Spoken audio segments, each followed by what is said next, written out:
Hi and welcome to another episode of Delaware County Political News, Meet the Candidate. I am your host, Larry DeMarco, and today we are here with Larry Arata, candidate for Congress in the 5th Congressional District. Larry is a former successful software salesman. He retired from software sales, and then he went to teach in the Philadelphia public school system and coach. Recently, he founded OCAN, a nonprofit looking for solutions in the opioid crisis. Larry, thank you for being a guest on Delaware County Political News. Thanks for having me, Larry. I really appreciate it. Larry, your whole life you have been a political activist. Share some of your efforts. Yeah, it's grassroots activism, mostly in environmental and good government issues, mostly in Haverford Township, but also in Chester around the incinerator. Back in 1987, when the Delaware County Republican machine was going to contract with Westinghouse to build the 4th largest incinerator in the nation, I organized neighbors in that Chester neighborhood against it, and we protested against that permitting process. But having lost that campaign and they were building the incinerator, we continued a campaign to make sure that household hazardous wastes were collected before they got into the waste stream, so that the toxins were not burned at that incinerator. Another example is in that same year, 1987, a developer bought the quarry site that bordered Haverford Township, where I've always lived, and Upper Darby Township. And the quarry was over a half mile of hole that had to be filled. And this developer thought, well, we have a trash incinerator, let's have a trash and ash dump. And so they were going to dump the ash from the incinerator in our neighborhood, basically. So I organized neighbors against that, and I spoke at the DER hearing against that, and that permit was denied, thank goodness. And so it took them over 25 years, but they filled the quarry with clean fill, and now there's a giant food market there and many other stores. It's much better decision for the neighbors than an ash dump. So those are examples of the kind of activism I've been involved with. In 1997, the Haverford State Hospital site, the last vestige of open space in Haverford Township, was going up for sale, and Haverford Township expressed interest in developers partnering with them to develop the property. So I formed Citizens for Good Government, and we lobbied for 5 years, and we went to every single commissioner's meeting for that entire span, and they preserved the open space at that site as we had asked them to. But it took an awful lot of work. So those are the kinds of issues that I've always been involved in. I was on the board of Clean Water Action throughout the 90s in the Southeast Regional Office of Clean Water Action, a national environmental group, but the Pennsylvania office here in Philadelphia, I was on their advisory board throughout the 90s. I was on the board throughout the 90s of the Darby Creek Valley Association. So grassroots, local environmentalism has always been what I've been involved in. But I was a Democratic ward leader for a while in the 8th Ward of Haverford Township. I've been involved in political campaigns. I've run as a volunteer political campaigns. I was Greg Vitale's first campaign manager in 1992 and his campaign chair in 1994. And I've run other campaigns for commissioners, and I was involved in John Anelli's campaign for Congress in 1990. So I've been an activist, both in the environment and as a Democratic organizer and so forth. Larry, I also understand that you're very big with education, and you took a steep pay cut in middle in life to leave software sales and teach in the Philadelphia public school system. That's right. What do you think our public schools need to succeed?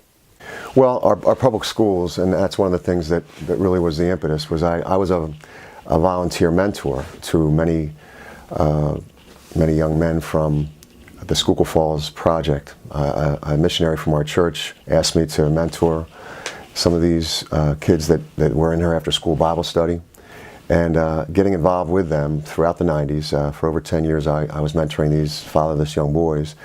Their school, the resources at their schools were just so different. There was such a difference between how the resources that they had and the opportunities that they had at their school and the opportunities that my kids had at Haverford High and the opportunities that I had growing up in the Haverford school system. So I've always felt called to be a teacher. I kind of ignored that calling when I was a senior in college, and I got into software as that industry was taking off. But every bump in my career, my software career, I always thought I'd really like to be teaching. I'd really like to be coaching, because it was teachers and coaches that steered me in the right direction. When I was going in the wrong direction in 8th grade and 9th grade, it was teachers and coaches that reached out to me and made sure that I was prepared to be successful in life. And so I owe everything to them.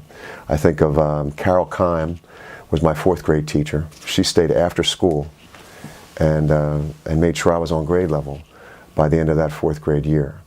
And I sit with her in church today. We usually sit together. I wanted to be somebody's Carol Kime, someone that put somebody in the right direction, changed the trajectory of their life. Jack Doherty was my football coach, and he taught us to play with reckless abandon. And to me, that means you put everything you have into everything you do. And he modeled that, and I want to model that for my kids that I teach, my kids that I coach. Well, you put on Facebook some stories between you and your students, so it sounds like some of your students will also be saying similar stories about you there. I hope so. I hope so. You also are doing some work in the opioid crisis, and you have been personally brought into this war. I want to read you a story, and then I want you to react to this. This was written by Tony Luke, or written about Tony Luke, who lost his son. And I understand, Larry, you have also lost your son, Brendon, 4 months ago to the opioid epidemic. That's right. Tony Luke was quoted as saying, "I hear 3,000 and 4,000 dead, and I'm thinking to myself, this isn't about numbers. My son is not a statistic. But if the media doesn't connect those numbers to real people and the families who love them, and too often they don't connect the dots because families are silent, and because they're ashamed of what people will say about them or their addicted kids. So I finally said, you know what? I'm not ashamed. I don't care what anyone says about me. My son was not a number. My son was not somebody to be thrown away. My son was not weak." Larry, at your forum, you stood up and you discussed your son, Brendon. Comment on Tony Luke's story. Well, that resonates. I think it takes courage to face the stigma and to talk about your son outside of his disease. And we need to do that because they're not addicts. There's someone who is suffering from addiction and who fought like crazy. My son fought like crazy. He went down swinging. You know, I like to say my mom went down swinging with breast cancer. She fought hard for 4 years. And my father-in-law, we just lost him last August, to heart disease and diabetes, and he went down swinging. And my son went down swinging, and he went down fighting, and we thought he had turned the corner, and he thought he had turned the corner. He got good treatment, and he was a different person. He came home, he was proud of his sobriety, he was determined to maintain it, he was going to NA meetings, he had a job, he actually seemed happy, and so he had a very tough disease, and he fought hard, and yeah, just like Tony Luke said, my son is not a number, and my son is defined by much more than by his disease. And so there was no hesitation for us to be very open about the fact that he died of an overdose. Right in the obituary that we wrote, we said that. Our son was a musician, an accomplished musician. Our son was a great kid, and our son died of a heroin overdose. Tony Luke describes that his son was fighting a monster. Mm-hmm. So what happened? How did it all get started? Yeah, well, Brendon had two monsters.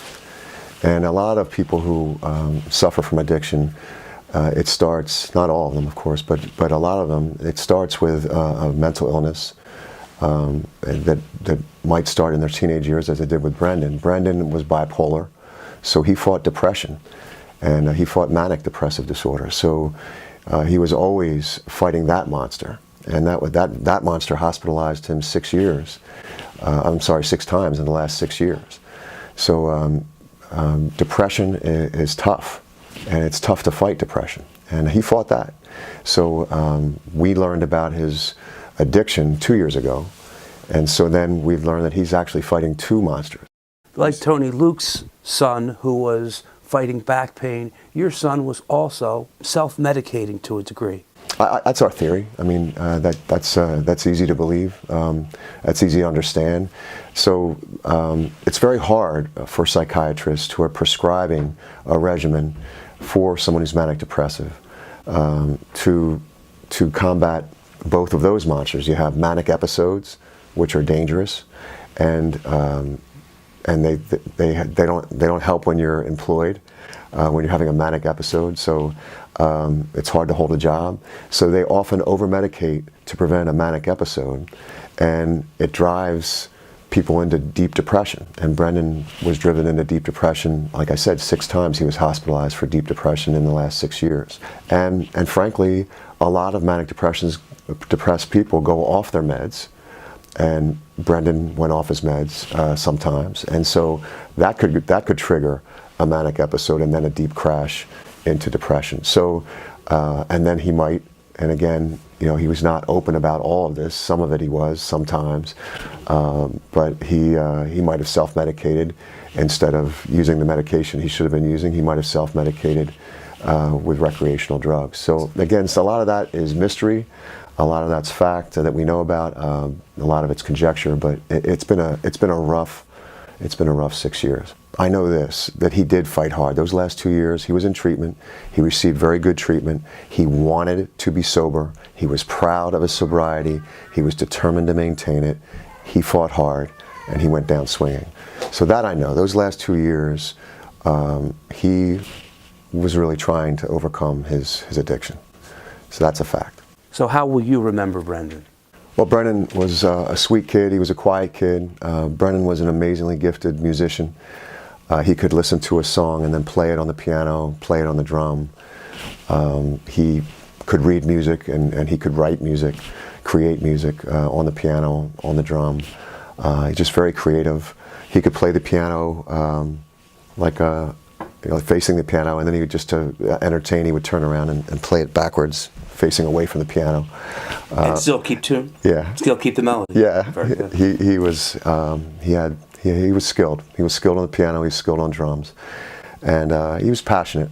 He was a passionate kid. He tried very hard to be an athlete, I think mostly to please me. But what he was a tremendously gifted musician, which I never had any gifts in that area, but he sure did. And so I'll just remember him as a sweet, I know it sounds ironic, but he was innocent. And of course he strayed from that innocence, but he had this air of innocence about him really to the end. He just didn't have a mean bone in his body. In response to this, tell us about OCAN and what you want to see it accomplish. Well, OCAN stands for the Opioid Crisis Action Network, and it's a lobbying organization, a nonprofit lobbying organization to research best practices for doctors, for hospitals, and our main concern through what we've found out, interviewing doctors who treat the addicted, interviewing behavioral therapists who treat the addicted, is that our insurance companies, our government, that do not cover long-term care, which is the best practice for helping the addicted reach recovery. So if best practices is at least 30 days of intensive inpatient treatment, followed immediately by at least 30 days of intensive outpatient treatment, and our insurance companies and our government are not covering that best practice. And so the story that we get a lot from several behavioral therapists who work at several different treatment centers and several doctors in several different practices is that often the insurance company forces discharges at 7 days after detox, or at 14 days after detox, plus maybe 7 days of inpatient treatment and some counseling services, and they're not in recovery. They're nowhere near in recovery, and they know that because best practices have been fairly well documented that it's long-term care. So one of our main targets is insurance companies and our government, Medicaid, Medicare, that they should cover best practices, long-term care.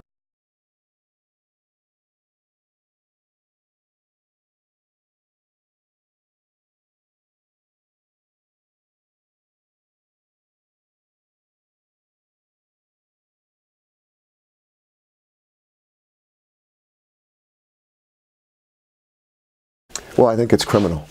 And then there are laws on the books, and the spirit of which, and again, I'm not an attorney, but the spirit of which are that, for example, there was a law, 2008 federal law, that Pennsylvania enacted in Act 106 that was attempting to provide parity between medical and surgical services patients and mental health services patients. So if we're supposed to have parity, we're not supposed to have a stigma where mental health services, people who need those treatments are stigmatized and treated as second-class citizens and denied what they need to recover. So I think they're violating the spirit of the law, if not the letter of the law, of the Parity Act and Act 106 in the state of Pennsylvania, the Parity Act being the federal law of 2008 and the Act 106 in Pennsylvania. I think they're certainly violating the spirit, if not the letter, of those laws. So what they do is they have 7-day reviews. And every 7 days, the treatment facility, the behavioral therapist, the doctor have to fight tooth and nail to justify an additional 7 days of services that the patient obviously needs to reach remission, to reach recovery, because no one reaches recovery in 7 days or 14 days or 21 days. And they're risking deadly relapses, and people do relapse, obviously, and the probability of relapse is greater with the shorter time frame of treatment. But they continue this practice anyway. They're willing to risk these deadly relapses. And economists have come out with theories that many of my behavioral therapists that have joined OCAN and have talked to us, they believe that actually these insurance companies and the government would actually save themselves money if they would invest in long-term care up front. The recidivism rate, the relapse rate would go way down. So it would actually help everyone involved if insurance companies and the government would invest in long-term care. So again, my son got good care, but there was one instance that was concerning to me that he did go through. So he's clean 60 days, but as many addicts who are in recovery, they have urges, and these urges are very strong. And so the risk is very high that they would relapse and use, and the overdose could be deadly, of course. So this is day 61 and on you're talking about. Right. So he was out of treatment, again, determined to maintain that sobriety. He was sober and clean 60 days, but he was having urges to use. So he told his sister and Shelby, my daughter Shelby, and they went together to where he was treated initially, and they wanted to admit him, but the insurance company would not cover that because he was not intoxicated. He did not have heroin in his blood. And so the insurance companies take a parameter of, and their criterion is called ASAM. It's an acronym, ASAM. The ASAM criterion, the first one is if you are intoxicated, if a patient who reports to a facility for treatment is intoxicated, they must be admitted and they must be treated. They put that on its head and said if the recovering addict reports for treatment and he is not intoxicated, he will not be admitted. And so it's absolutely turning it on its head, and they're totally overemphasizing misinterpretation of that top layer of the ASAM criterion, and they're totally underemphasizing several layers below that have everything to do with recidivism, everything to do with preventing relapses. So right now the insurance companies are part of the problem. A very big part of the problem. And so I think a lot of people, because it's appropriate to look to the pharmaceutical companies that caused this crisis, but insurance companies are making the problem worse. They're exacerbating the problem. And you think they would save money if they got it right. It would save lives, which is most important, and they would save a ton of money if they would just pay for long-term care up front. So hashtag cover long-term care. Well said. Is there a resource where people can get more information? They could go to my campaign website where there's a PowerPoint presentation that has all the points of our opioid crisis platform. So it's electlarryarata.org, and they can click on the issues panel, they can click on the opioid crisis, and that'll walk them through the platform. What other issues do you feel passionately about? Well, obviously public school education. Being a public school teacher, I think that I've been a teacher in Philadelphia for 15 years, and Philadelphia is terribly underfunded, as we had mentioned before. So as far as Pennsylvania is concerned, we have a great disparity between the funding between the suburban districts where I grew up. Haverford High and Haverford School District, where I went, my kids went, is extremely well funded. They have everything they need.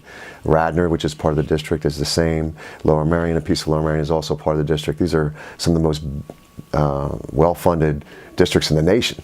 But then you go to Chester and you go to Philadelphia, where I work, and they're terribly underfunded. Every school I've worked in the last 15 years has been terribly underfunded, and they don't have near the resources that they have in the suburbs where I grew up. So I think that's unconstitutional, and I think that we can't rely on property tax. And in Philadelphia, Keystone Crossroads did a study a couple of years ago, and they said that 53% of the funding is from the local property taxes. So that's great for a place that has a great property tax base, like Marple or Radnor or Haverford. But what about Chester, that doesn't have a property tax base, or Philadelphia doesn't have the property tax base that those suburban communities have? So your zip code should not determine the quality or the funding of your public school education. I just think that's unconstitutional. So we have to change the balance from 53% local property tax as the funding source, and it was like about 30% coming from the state, and about 11% was coming from the federal government. Well, I think that if we will lower property taxes, and that would do much better for people on a fixed income, that'd be much better for older Americans. We shouldn't be depending so much on property taxes to fund public school education. So let's lower property taxes, and as an incentive for local governments to lower property taxes, states who can step up and pay they should pay that 50%. Constitutionally, they're responsible for public school education in their state, and then the federal government can play a role balancing between the underfunded districts that have been traditionally underfunded and those who are well funded. And the federal governments can go from their current 11%, for example, in Pennsylvania, to about 20%. So I think if you change the slices of the pie and the size of the slices and you decrease the sources from local to state, and the majority comes from the state, where you have a 50% stake from the state, and more comes from the federal government, maybe a 20% slice from the federal government, to be a balancing act. And we could actually get to a place which is constitutional, that we have equal protection of the law, that public school education truly is the impetus and the inspiration for upward mobility, the catalyst for upward mobility in this country, as it always has been, as it should be. Any other ones? Well, of course, as we said before, the environment has always been very important to me. I think the environment is under assault, just like public education is under assault from the Trump administration. The environment is under a terrible assault from the Trump administration and the Republicans in Congress. So the EPA has to do its job. The EPA has to be funded. The EPA has to enforce the Clean Water Act and the Clean Air Act. And yes, carbon dioxide is warming the planet, and so carbon dioxide has to be regulated. We should lead on climate change. We shouldn't deny science. Science is real. And scientists believe that if we continue to warm the planet, if the temperature, the ocean temperatures go up, as they have in the last 30 years, if they continue to go up if the atmosphere continues to rise another 3 degrees, that it could be catastrophic. It could be an existential threat. So we need to heed these warnings, and we need to do drastic measures. In the next 30 years, we need to get off of our addiction, if you will, to fossil fuels for energy and fossil fuels for transportation. And we have the technology to transition away from a fossil fuel-driven energy economy and a fossil fuel-driven transportation economy to renewables. And we have the technology, we have the ability, and we have to have a leadership role in that transition plan. Larry, you live in a low-crime area, but you teach in the inner city. Where do you come out on gun violence? Gun control is absolutely important and essential. I think we've really gone to the extreme with the NRA's positions, and the NRA dominating one of the political parties, and frankly the Democratic Party, when they had a majority in 2010 and briefly during the Bush administration. They really should have gone back to the Brady Bill, gone back to eliminating assault weapons, which is constitutional according to even the most conservative decisions that we've had in the Supreme Court, written by some of the more conservative Supreme Court justices in history. The federal government has the ability and state governments have the ability to regulate what weapons are legal and what weapons are not legal.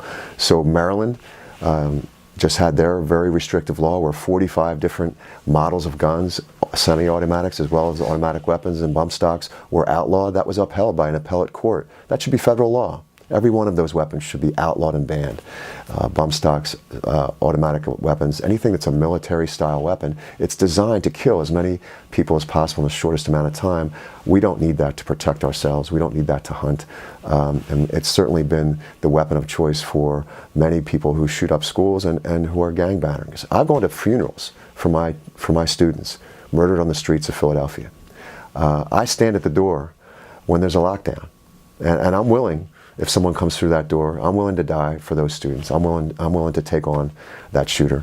And I'm a wrestler. I have a good shot when he comes through that door. But it's a shame that these lockdowns have become a part of our students' fabric and their rite of passage through their schooling years. It's traumatic to them, and it's a detriment to their education, of course. And so, for the NRA to say that the supply of guns, the supply of high-tech military-style guns, the easy access to them has nothing to do with this crisis, it's just nonsense. And the easy access does have something to do with it, and we can do something about that, and I would if I were elected.